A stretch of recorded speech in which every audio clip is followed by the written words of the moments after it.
Welcome, everyone. Thank you very much. Thank you very much for joining us. It's great to be here today. I'm Stan McCoy with the Motion Picture Association, and today's panel discussion on the creative approach to sustainability represents an important chapter in an ongoing conversation that we're having across this industry about how we can play our part in responding to the climate emergency, not only in what we do behind the camera, but also in how we tell our stories. It's an essential area of collaboration between producers, large and small, between employers and workers, between everyone throughout this industry. And that's why we really need to unite around this set of themes. That's also why the MPA is very happy to partner with FIAPF, which represents film producers worldwide, in sponsoring this panel today. Because it's through this kind of sharing of best practices that we respond to the truly international challenge of climate change. It's my honor today to introduce you to someone who is no stranger to international challenges. He is today the leader of the Motion Picture Association, its chairman and CEO, and the leader of all our global efforts to enhance sustainability. Before that, he had more than 5 years of experience as the U.S. ambassador to France, and then as Assistant Secretary of State in the Obama administration, wrestling with global challenges like the U.S. response to the climate emergency and the future of the creative sector. So it is really an honor to introduce the chairman and CEO of the Motion Picture Association, Charles Rivkin.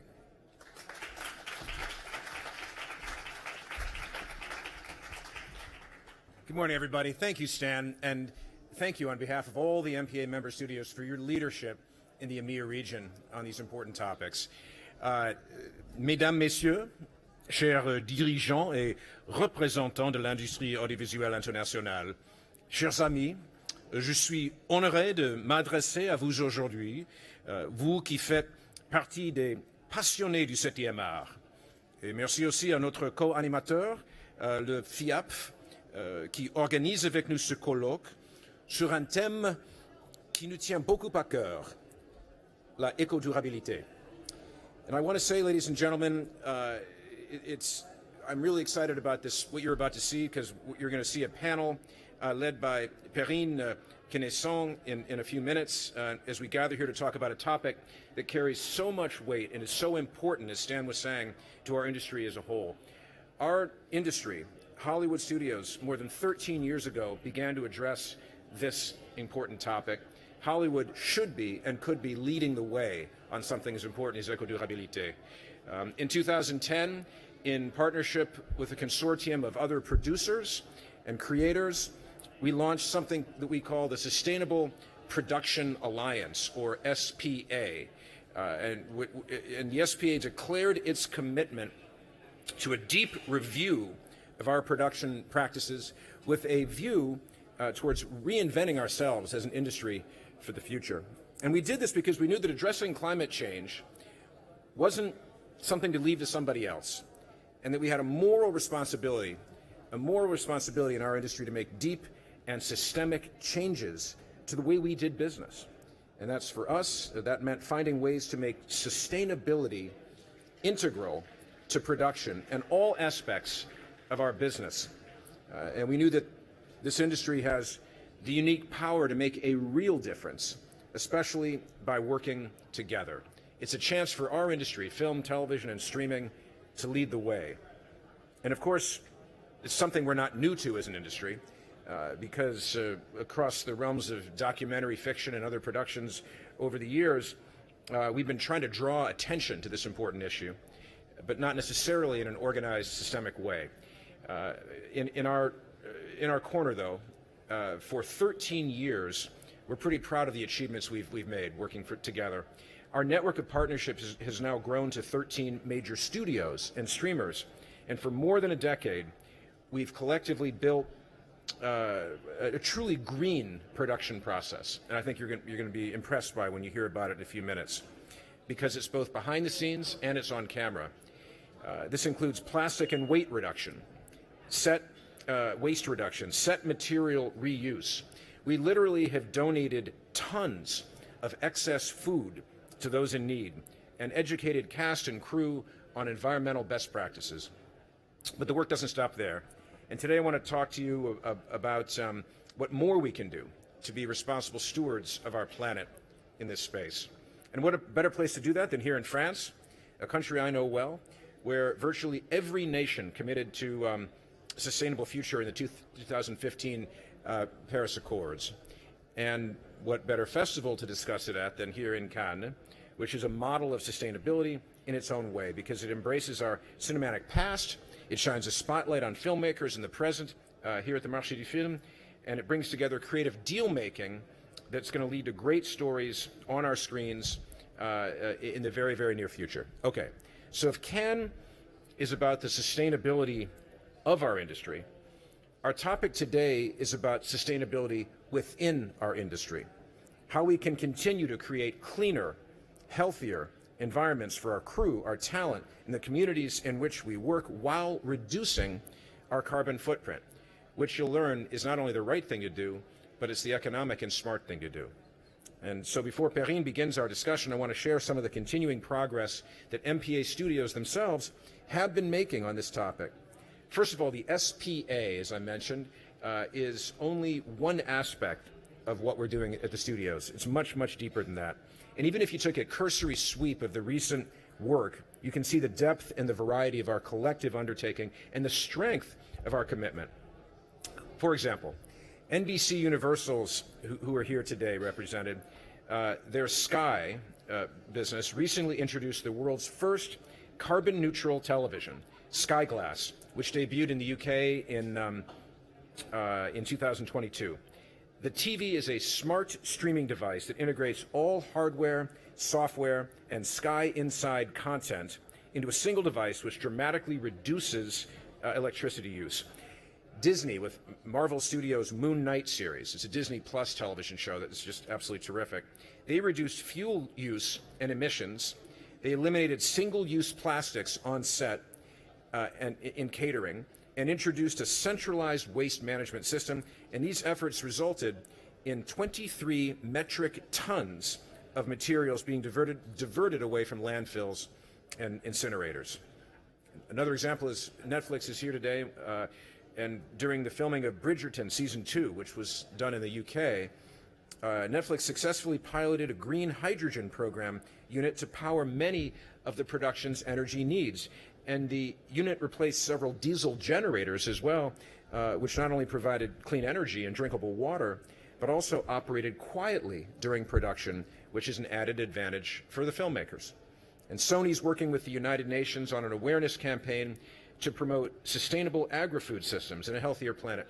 When Sony made The Amazing Spider-Man 2, it became the most eco-friendly production in Sony's history. Starting in pre-production and continuing on and off set throughout, it basically saved around $400,000 for the studio while making the planet greener and safer.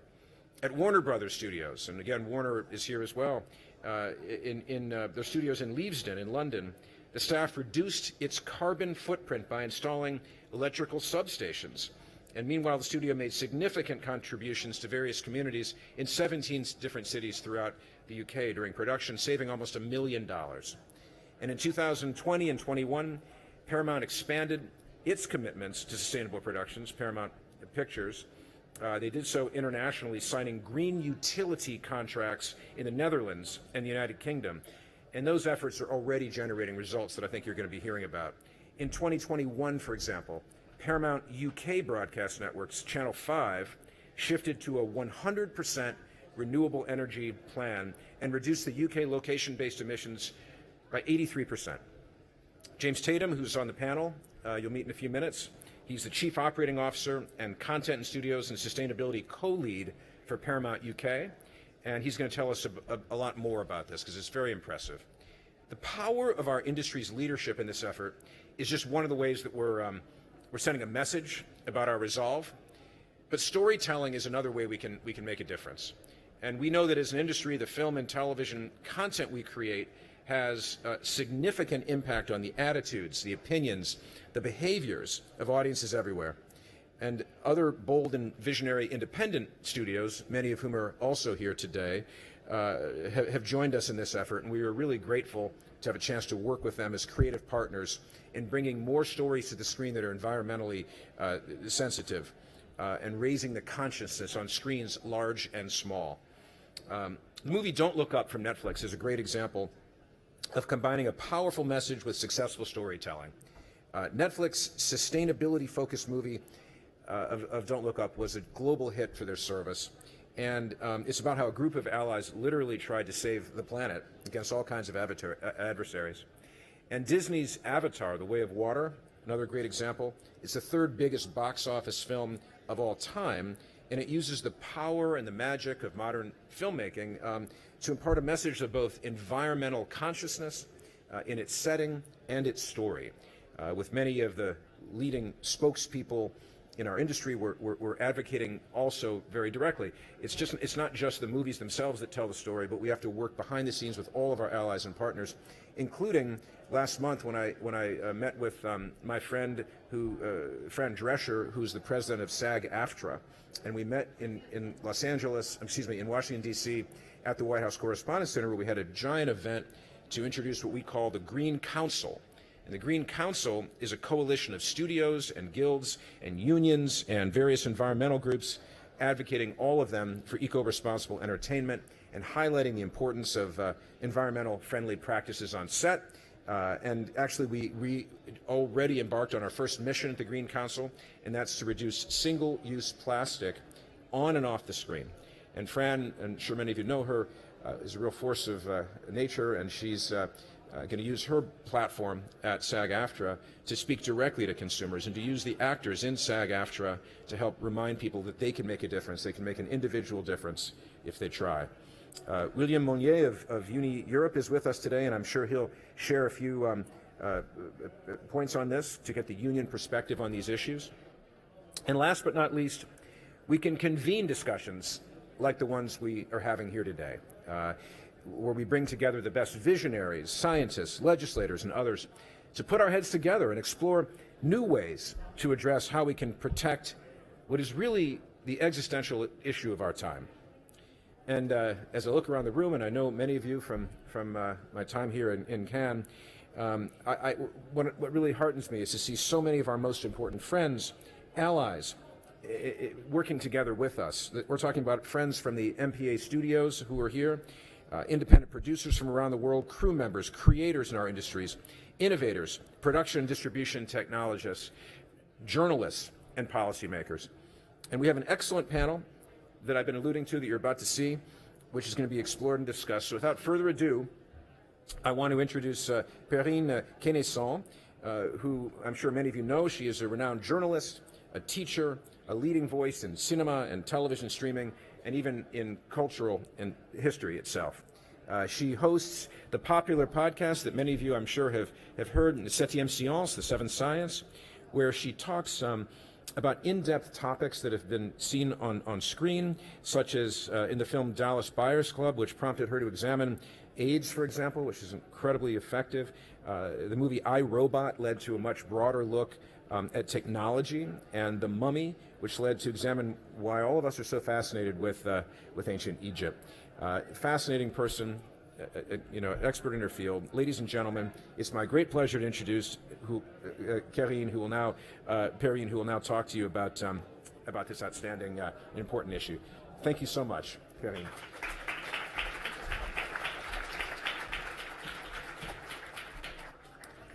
Hi, good morning, everyone. Good afternoon. Actually, I don't know because we're exactly in the middle of the day, so I don't know what I should say.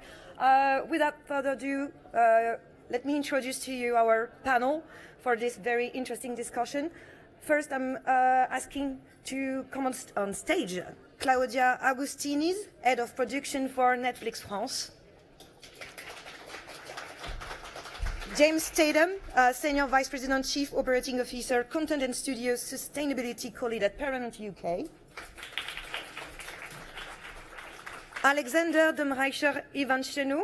Is it good? Yes, merci, thank you. Producer and co-founder of Amour Fou and chairman of Film and Music Austria. And William Monnier, Vice President of Uni Europa.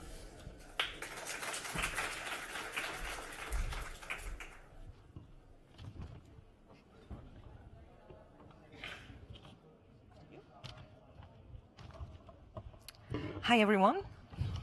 How are you? Hello. So, Hello. Let's start with a question for the whole of you.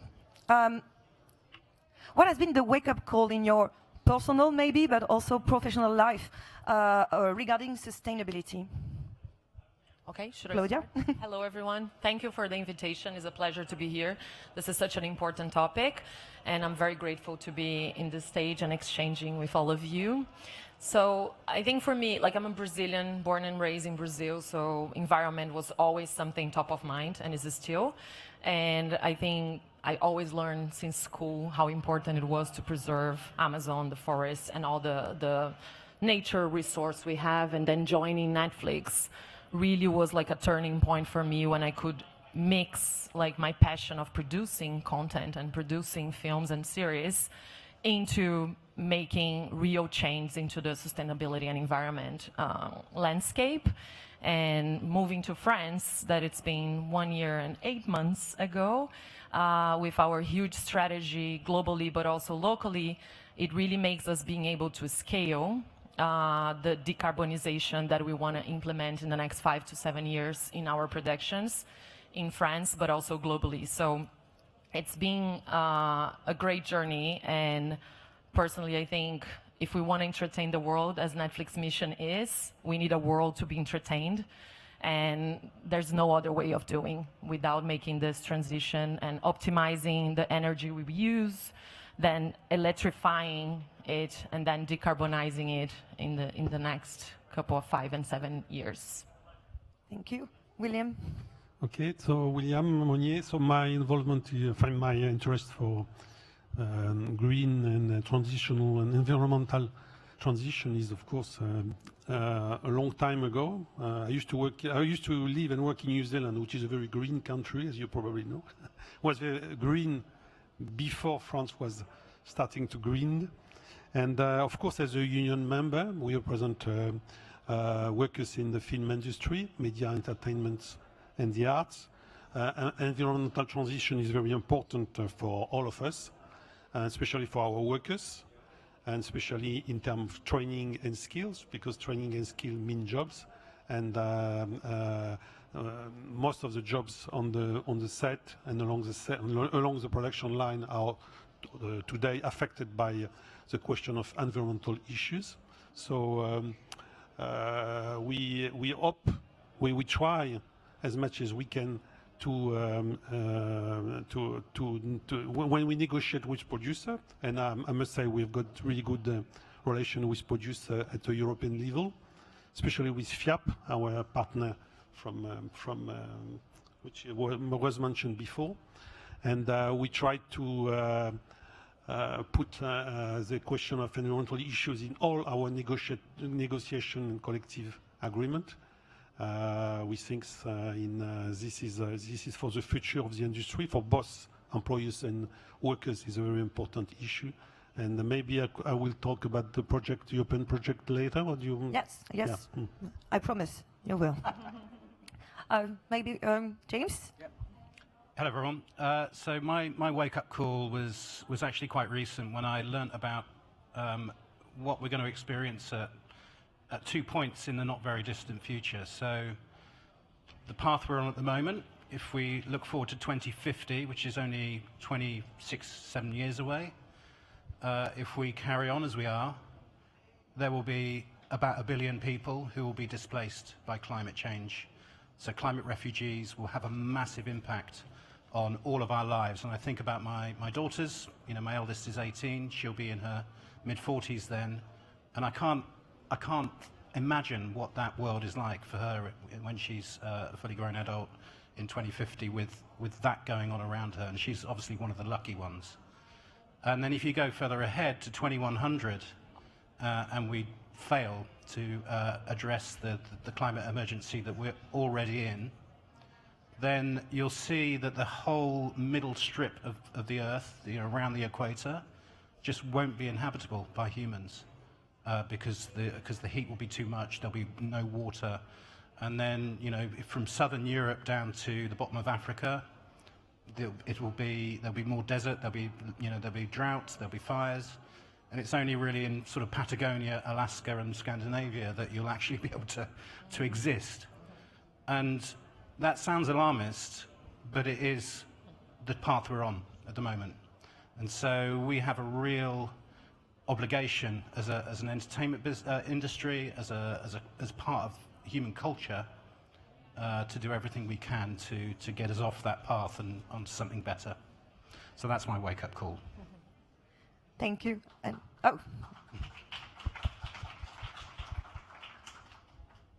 thank you to wake up us all again. Thank you. Alexander? Yes, that's a good question. I had 2 wake-up calls. The first one, I was 14, and the wake-up call was the radio. 50 kilometers from Vienna, was the last rainforest in Central Europe, and it was 6:55 in the morning, and there was a live transmission on radio that the construction of a hydro power plant had started, and that hundreds of people were confronting the police to stop this. So I was 14, and I don't know why my parents said yes, but a few hours later I was in the bus to this rainforest, like 20,000 other people. We spent 2 weeks there in December 1984, and we won. So this power plant was never built, which was, for me, at the age of 14, an incredible thing to see that people could change, what was going on in the forests and concerning nature. 30 years later, I went there for the first time with my son to show him the forest that is still there. If you ever come to Austria, go there. It's very beautiful, near to Bratislava. I was amazed. And 3 days later, I was very proud of myself, of course, and what we did and so on. And then I went to a workshop on carbon footprint. Proud of myself because I don't have a car. I do everything on bicycle. I ate a lot of vegetarian food. I'm still carnivore, but it's changing. So I was cool. And then I realized that there was a teacher in the room, a retired teacher, 70 years old, who had never taken a flight in her life. Her carbon footprint was 1.3, because in Austria, 1 is because you live in Austria, because of the fact that infrastructure is there. And then they said, and how many flights are you taking? I said, yeah, festivals, film production. I came up to 40 flights a year, and I was the monster in the room suddenly, me. I had never really made the calculation, and I went out of this, and 1 week later I said, I'm going to reduce this. So I went down from 40 flights a year to 4, which was 2 years of work with my office and everything. I'm here on train. I can recommend you the night train from Vienna to Genova and then over Ventimiglia. 16 hours of pure joy. Really, night train. Take the night train. It's incredible what they can do for you, giving you time to think. And since then, I said, okay, it's my industry. It's my. I can be super progressive in my personal life, but what we are doing in our films, it's just not okay and has a big impact. And from that point on, I started thinking of how we could change our industry. Thank you, Alexander, and thank you also for the advices for my next holidays. Yeah, train and the forest in Australia. Thank you. So the 4 of you represent different approaches to sustainability issues. I'm sorry, this word is tricky for me. So I'm sorry if I do. Sorry again. And we are going to take these few minutes we have together to go through them. And I think I should start with you, Claudia. Is it okay? Okay. So Netflix has set, you talked about it earlier, but Netflix has set a very ambitious sustainability targets. Cut your emission in half by 2030, and as of 2022, bring your, and we are in 2023, but still, bring your remaining net carbon footprint to zero annually by investing in the power of nature to capture carbon. Am I right with that? Yeah. So as the head of production for France, what does it mean concretely? Wow, it's a lot. It's a lot. So, yeah, it's a very ambitious goal, and our global strategy is really anchored in the climate science. So everything we are focused on is on the decarbonization on our production. As I mentioned before, 60% of Netflix emissions are related to productions, globally speaking, and this have been our main goal. So we have many initiatives across the globe. It depends on the country, it depends on like the industry, stability and evolution. Concretely in France now, we have a strategy that is anchored again in our global one, but has 3 pillars. That is, one of them is making sure all of our production has a éco-référent for the French speakers. That is someone who is following our productions from beginning to end, estimating the carbon footprint in the get-go, but also influencing and bringing solutions to our producers and partners. So just to clarify to the audience, in France, we produce all of our content with partners, with producers. We don't produce by ourselves. It's a partner model. So we really depend and we really need that influence and that, that change to come across with our partners. So then we have Sequoia, who is with us, Sequoia Ecotournage, that is a consultant on sustainability in France, that follows the beginning of production to the end. And we kind of estimate in the end what we could change. This also helps us collecting data, understanding the challenges, understanding where we can contribute more and where are the places we need to invest more. The second pillar is being part of the industry. We are part of solution. We are part of like the challenges. This transition won't happen by one company, one person, or one part of the industry. It's a collaboration effort.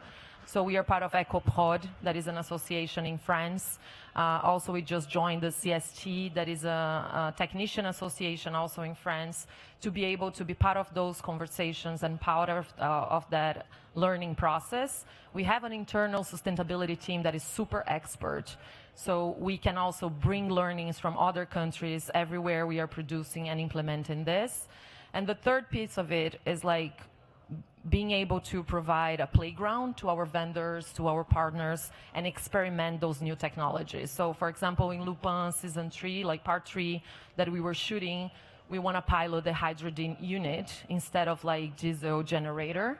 And it was successful, but also showed us a lot of challenges that we still have to get there. And TSF, that was our partner in the experiment, also learned a lot to reinvest in their own company and on business. We also had another example on Lupin as well, when we were shooting in the Arc de Triomphe, and it's like for producers who have been there, it's very complex to shoot there. If you need to, and it was a huge sequence with like action scenes and just Omar Sy going everywhere. And we had to have flexibility, but also like lighting properly to have the best creative vision. So TSF came with this proposal of like batteries to make sure the power of the sets were agile, but also flexible and sustainable. And it was great because we didn't have to cross cables everywhere and stop like all the streets around us. It was much more smooth and a big production. So we want to provide that space, support, invest, and make sure we are doing concrete actions to decarbonize. Again, recycling, it's something that we focus. We buy like secondhand costumes. We have a film coming up. Hopefully, production will be in Nice, and we were thinking of, the producers came up with the idea, should we transport everyone on train instead of plane? And it's like, great. We even didn't have to raise because everyone is so engaged. And it's like, can we have bicycles for people to go to the set as we are in Nice and in a small city instead of like cars? And if we need cars, can we electrify them and bringing more electrify? So I think it seems like small steps, but they are huge and then bring us like a lot of learnings to be able to make the transition we need to with everyone around. But also, as you said, you talk about production, but also in Netflix, sustainability is in the content, in the storytelling. I think it's also very important for Netflix as well. Yeah, that's true. And I think there's a quote of a scientist that I love, is Peter Karavina, I hope I'm pronouncing correctly, that says that science tells us what to do, storytelling makes us want to do it. So portraying those in our stories, it's super relevant. You can have Don't Look Up, it was mentioned, that is obviously a film that has a premises of like sustainability, but you also can have the contributions, meaning like a character who is activist. We had in Queer Eye, for example, one participant, one hero, that was a climate activist as one of the characters. Also, you can have like small contributions that are not small. We think are small, but are not. It's Lupin again, sorry. I'm like over-index Lupin, but in season 1, if you watch, there's a funny scene when he parked the car in front of the pyramid, planning to make his rob and steal thing, and then a police officer comes in and knocks the window, and he's like panicked, like what is going to happen, and then suddenly the officer just said, hey, turn off your car because this is not good for environment. So those are also like ways of bringing that awareness and bringing that knowledge to our members. And as a data point, that it was something our sustainability team is exploring as well, is 165 million households for Netflix in the last year watched one story about sustainability. And we did a CI study, that is a consumer insight study, that shows that 2/3 of members that we have already, but also the ones that are willing to join Netflix, wants to watch a content that talks about sustainability, to learn and to understand more and to contribute in their own life. So it's a very important for us as well. Thank you, Claudia. James, at Paramount UK, you face similar issues as Netflix, but when it comes to production, sorry, I don't know why I went up.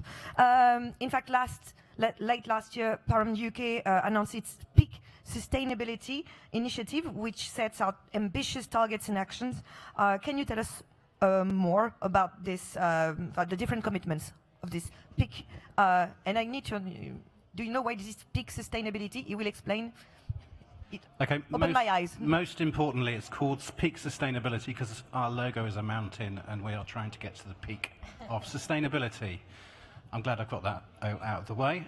So peak sustainability is a pan-organization initiative that we launched late last year, covering kind of the 4 key things that we do. We do production, so rather, as Claudia said, we're doing everything we can to make sure our production's carbon emissions are reduced down to the bare minimum, and then we're looking to offset in the right way those emissions that remain.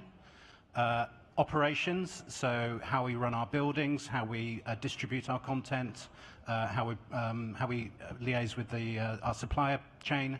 We are making sure that we are using renewable energy, as Charles mentioned in his talk, but also making sure that we are holding our suppliers to account for their behaviour in carbon emission reduction.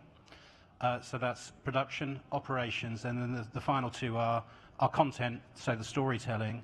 And I think probably the clearest thing that I can point to there is that we, along with the other major broadcasters in the UK, signed up for the Climate Content Pledge.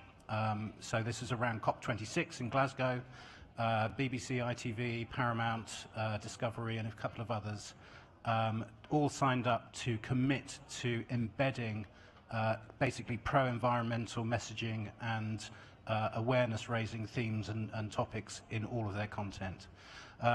Most of my work is around unscripted content, documentaries and entertainment. So we can do a lot to educate and inform and sort of make people aware of the issues there. In fact, in the UK, documentaries from TV and radio is more trusted by people for this kind of information than the news, for example. So actually what we say matters more than what they might see in the news. And then the final area is culture, internal culture. So a big part of what we did was get our whole employee base up to speed, and rolling their sleeves up and doing stuff. So we had a 2-week program we launched with where we took all of our employees through each part of their lives, how they bank, how they travel, where they holiday, and get them to think about how they can do it differently. And then the other thing we've done is we've got regular volunteering days where our employees go out into the community and do good, environmentally sustainable work in our parks, our woodlands, and our local communities. So we're trying to cover everything that we can possibly think of. And as you just explained, part of Paramount UK's efforts focus on employee-led activities. How have your employees welcomed this initiative? With open arms. I think they were ready to hear it. We've had really good take-up of the sessions that we've run and the volunteering days that we've organised. But we did some internal surveys before and after our sort of campaign launch, and basically 4 times the number of our employees than before we launched are now inspired to take action and think about their daily lives. And we want to carry on supporting that. We want to introduce an electric vehicle loan scheme. We want to give them more options around how their pensions are invested. You know, there's all sorts of things we can do. So what we can't do is sort of have a launch and then stop and, you know, say, okay, we've done it, we've launched.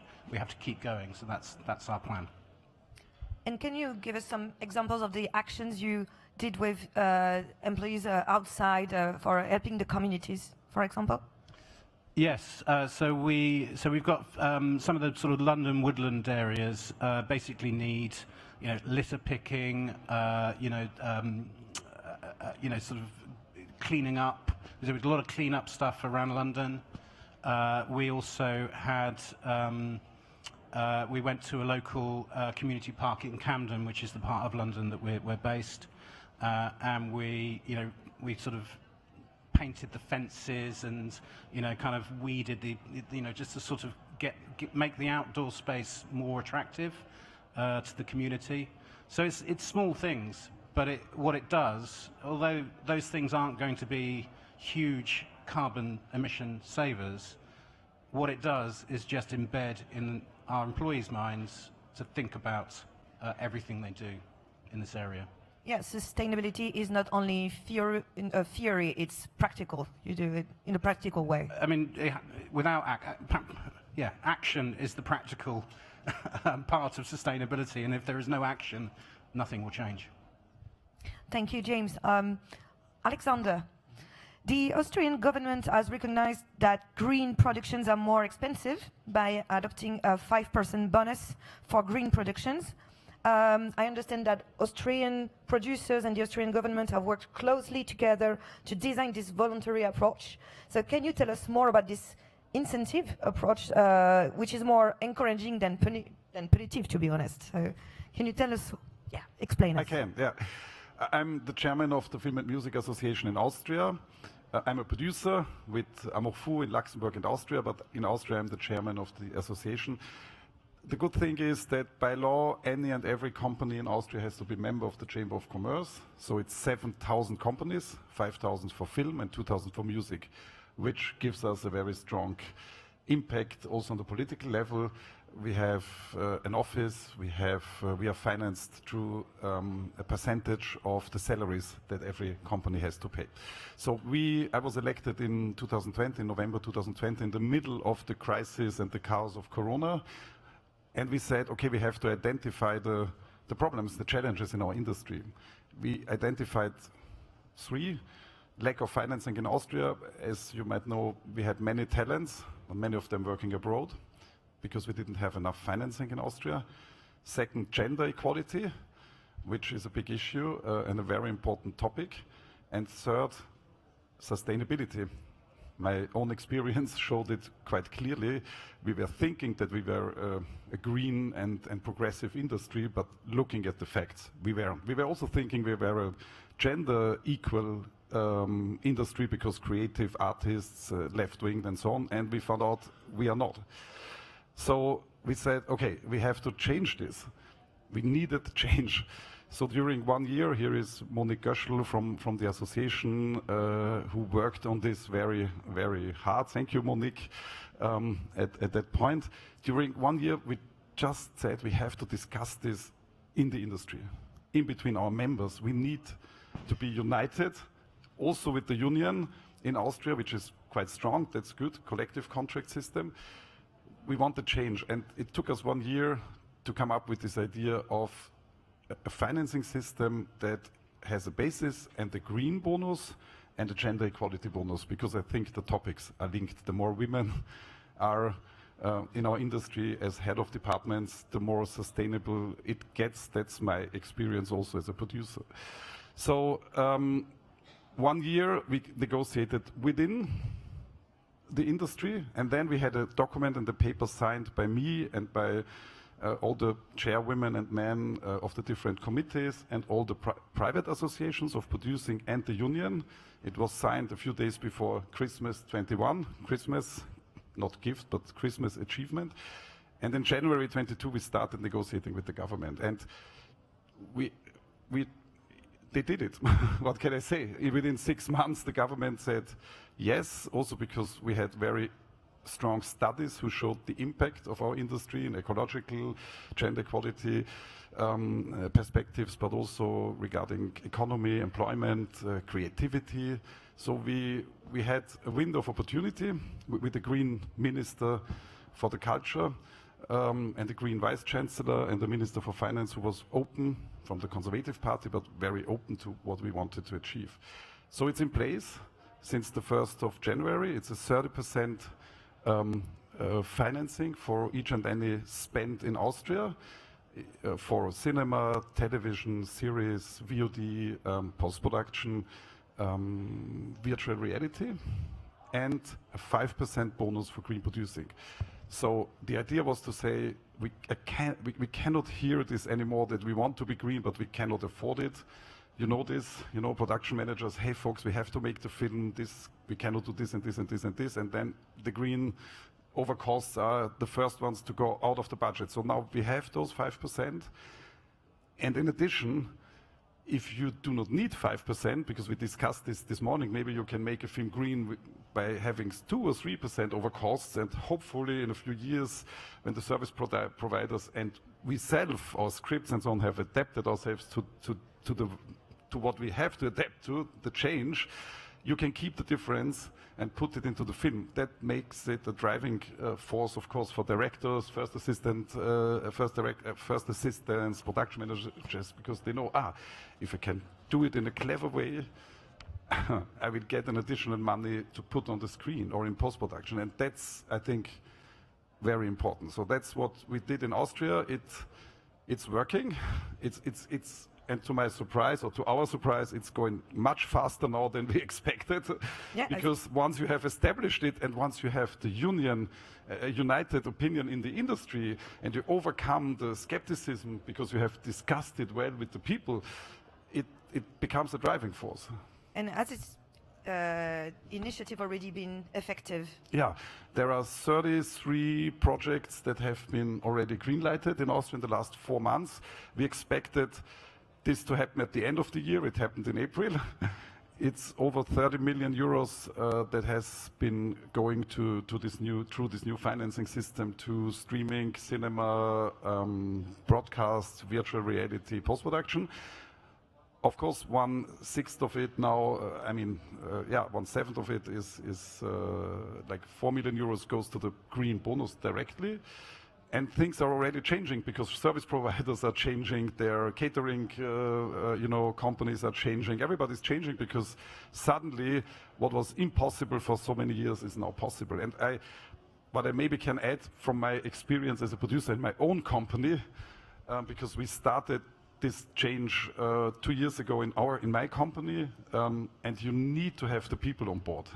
We made workshops with our team, and they had the same wake-up. Some had the wake-up call even before me. Those are the driving people in our company. Others were like, oh my God, I didn't think of that.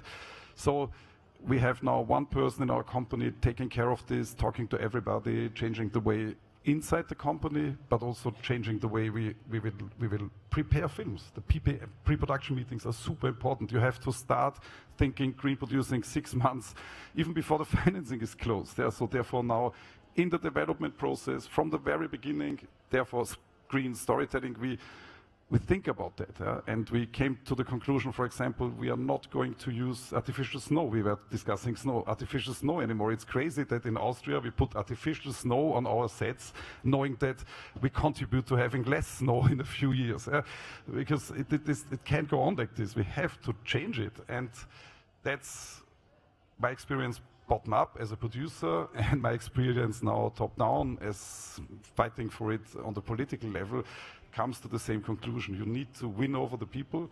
You need to have the financing. Financing needs to come, as we discussed this morning, from other sources than culture, because otherwise, if you take those 5% out of the cultural budget, you start the battle inside the industry over again. It needs to come from outside, which is the case in Austria. So the 5% are not financed by the arts, but they come directly from the budget within the global need to put financing into into many industries, but now film in Austria is kind of the leading industry and the role model for this change. Thank you, Alexander. William, how did I pronounce that? UNIME? UNIME, Media Entertainment International. With the mic. Media Entertainment International, which is a live performance and audiovisual sector. Okay, so UNIME and FIAPF, alongside several other organizations with members in Europe, developed a project to evangelize green production in Europe. What are the main drivers of trade unions' interest in making production films more green? Yeah.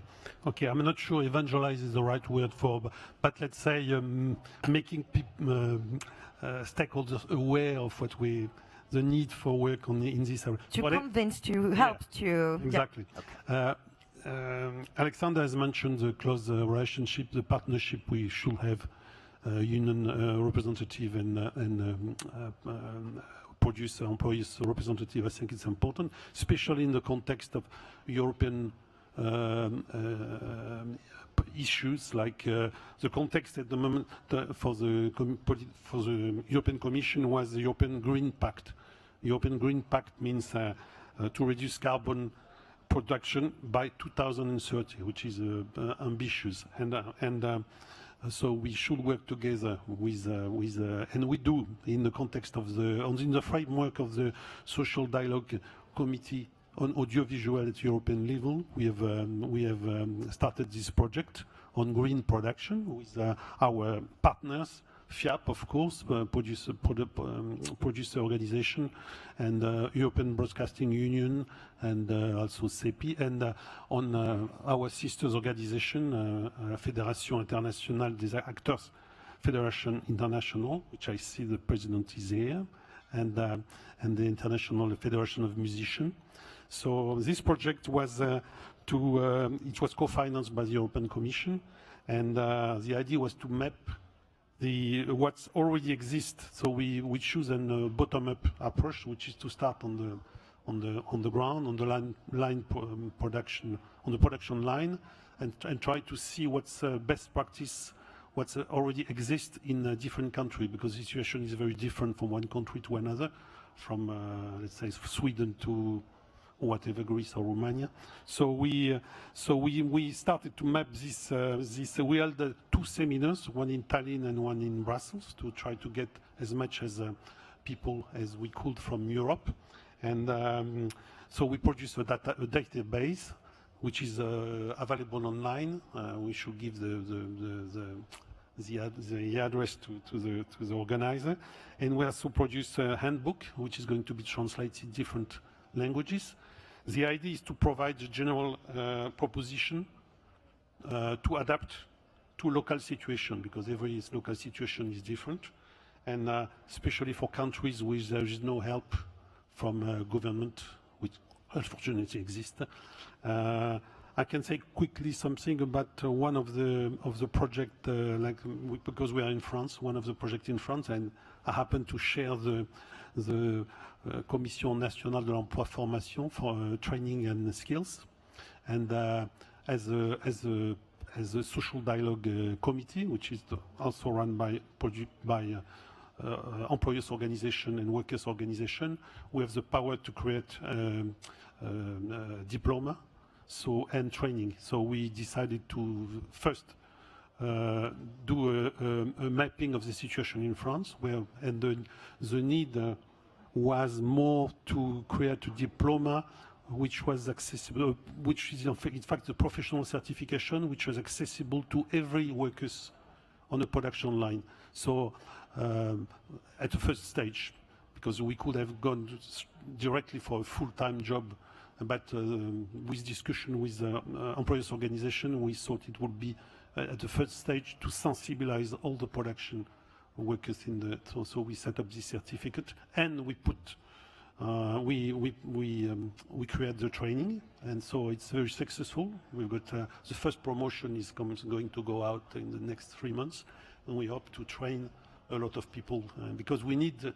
skilled and trained workers on this issue because it's going to be and going on what you said about financial support, we need financial support because all this regulation, I think also about the new regulation from the Centre National du Cinéma with the carbon footprint, which is now a criteria to finance independent film in France, so it's important. So regulation is good, but it has to be supported with financial aid, as you say, not just from cultural, but also on a professional basis. So we will probably have to fight together and to lobby at the European level in France and other countries' level to gain this financial support.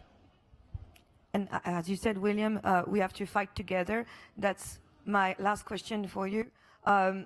While you have all, the four of you, very different angles, of course, about this sustainability issues, changes cannot happen without the industry being together and go into the same direction.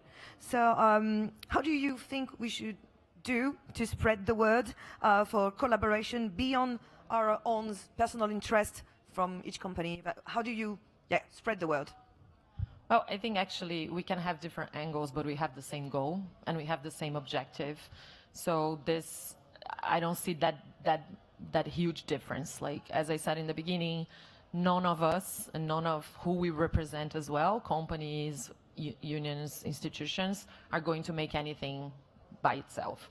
So it is a journey, and I think our industry is very creative. We have been to many evolution process. When we moved from films to digital, it was a process. It was like a evolution of the creative industry, and we are a creative industry. What is amazing, because I'm sure we will find solutions, and I'm sure we will be creative into this transition that is not just a business need for companies, but it's like an environment and a world and like a sustainable need for us to be here and to exist. So I do see that this is a good example. I think making everyone in the chain aware, from the PA assistants and everyone feeling responsible in that change and being the voice and being the motivation across a crew. So everyone who have been a set and have been producing, it's like, it is a collaboration work. It's everyone wanting to achieve the same goal. And of course, from a production perspective, we have so many things to think about when you are producing something. And my hope is that sustainability is just going to be part of the workflow. So the same way we think about what is the concept of costumes, or the concept of cinematography, is like, what is the concept of sustainability that this project will have, how we will plan for that, how we will budget for that, how we will execute that. And this is just going to become a natural part of the production and creative workflow cycle. Natural, which is great with sustainability. Yes, natural. It's just going to be part, yeah. Just to pick up on something, I agree that we have to embed sustainability as a normal the analogy I'd choose is it's got to be like health and safety. It's just it is required. It is that, you know, sort of prosaic. You know, it's just a matter of fact that you have to have it in your production, and you know, in terms of all the way you design your production and the way you operate your production in the field. And then on the sort of storytelling side. It's about the quote I come back to is one from Dorothy Fortenberry, who obviously wrote *Handmaid's Tale*, *Extrapolation*, etc. And her quote was, "If climate isn't in your story, it's science fiction." So if you actually write something that doesn't take account of what's happening right now, then you are actually writing science fiction, because it is here and now. And if that, you know, it doesn't matter what production company you work for, it doesn't matter what producer, what commissioner or broadcaster or streamer you work for, it will only actually catch hold if you all, you know, take heed of these imperatives. Thank you, James. William and Alexander, if you have, I'm sorry to rush you, but very short. quick word. Yes. Well, 7 seconds. yeah, just to say that Don't stress everyone. the film industry is a very fragile ecosystem, like the planet. So we have to be very, very aware of that, and that's why we need to work together to be inclusive, and we need to have a very, very proactive approach, and from the ground to whatever we can go. Thank you, Alexander. So it says time out here on the little screen, and I think this is exactly the problem of ecology and sustainability. I was on a panel with a university professor who just said, time out, we are already too late. So, and you said, I think we should listen to scientists. Yes, we really have to do that. Thank you for saying that, because, and we are storytellers, and we are role models, our actors, directors, the films we produce, the films we distribute. I mean, people watch it, you know, and it's not, it matters the way we do it. It matters what is shown, it matters how the films were made and how they are distributed. So I believe we all have this responsibility here in this room together. I took a photo of you, I'm gonna put it on Instagram or Facebook, I don't know where, and I'm gonna say here are the, it's a mission. It's a joint mission, because I want my son to go to the Brazil, maybe to the Austrian rainforest in 30 years, and I think you have the same feelings for Brazil and wherever. And I mean, coming from Austria, you have seen it. There was no snow this year in January and February. In the mountains, we had green slopes with artificially produced snow on it. So it can't go on like this. So please, just 3 levels, and I'm short. The personal level, take the train instead of the airplane. It really works. Whatever else you can do. The business level, change the way you work, and then the political level, and therefore, and the 2 other levels are linked, because if you are not a role model yourself, it's going to be tough. Yeah? If I call an actor and say, hey, take the train, or if I call a director and say, can't we shoot this film in one region? Do you really need these 3 additional, and now we're into storytelling, these 3 additional locations, I don't know, in Marrakesh or in however beautiful Marrakesh is, but it makes more sense to shoot a film in Morocco than to have a film with all those different, and so on and so on. So last thing, political level, I think it works if you're united, if the producers, the unions, the distributors, the post-production houses, if you can come to a common ground, all of you who are working in film politics, that's in fact, that's how it works. And if I can support you, we already had calls from Germany, because the German minister, Claudia Roth, said, hey, this Austrian system could work in Germany as well. Give us a call, contact us, and we will try to give you all the information, additional information that I cannot give you here. Thank you, thank you. So you heard from Claudia, James, William, and Alexander that we have to stay united for sustainability. So thank you all. Thank you. Thank you.